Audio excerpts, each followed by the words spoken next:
హైడ్రా భూతం ఇది జనాల పాలిట శాపం. తెలివి తక్కువ వాడిని తీసుకొచ్చి నెత్తిన పెట్టుకున్నాం. ఇప్పుడు తెలంగాణలో చాలా మంది ప్రజలు ఆలోచిస్తున్న విషయం, హైడ్రా వల్ల జరుగుతున్న మేలేంటి ఎవ్వడికీ తెలియదు. కానీ ఎంతో మంది ఫ్యామిలీస్కి శోకాన్ని మిగులుస్తుంది.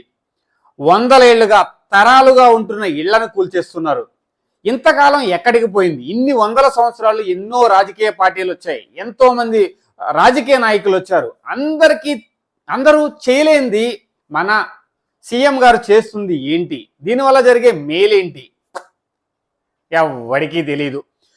నేను దగ్గరగా అమీన్పూర్లో ఉంటున్నాను, అంటే అమీన్పూర్ ప్రాంతంలో ఉంటున్నాను. ఇక్కడ సిచ్యువేషన్స్ కొన్ని సన్నివేశాలు చూసిన తర్వాత నిజంగా శోక సముద్రం భయ్యా.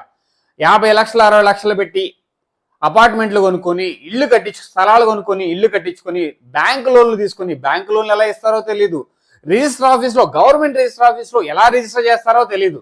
ఇవన్నీ జరిగిపోతే చివరికి వీడొచ్చి కూల్చేస్తాడు, హైదరాబాద్ వచ్చి కూల్చేస్తాడు.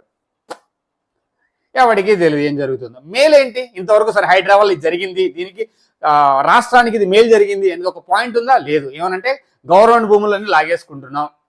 ఇంతకాలం ఎక్కడ పోయినారు? సడన్గా ఏంటి? అభివృద్ధి మీద కాన్సన్ట్రేట్ చేయకుండా నాశనం, అంటే సర్వనాశనం చేస్తున్నారని నాకు అనిపిస్తుంది భయ్య.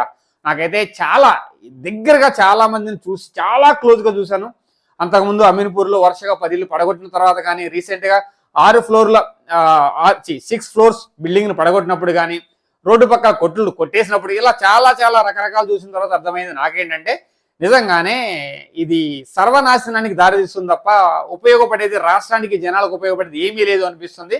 మీలో ఎంతమంది మీ ఒపీనియన్ హైడ్రా మీద ఏంటి అది కమెంట్ సెక్షన్లో కమెంట్ చేయండి. మళ్ళీ దీని మీద ఇంకో వీడియో చేద్దాం. అందరూ ఒపీనియన్లు తీసుకున్న తర్వాత మళ్ళీ ఇంకో వీడియోతో మీ ముందుకు వస్తాను. సో ప్రస్తుతానికైతే ఇది సర్వనాశనానికి తప్ప, వినాశనానికి తప్ప దేనికి ఉపయోగం లేదనేది నా ఒపీనియన్ భయ్యా. జై Hind, signing off. Thank you.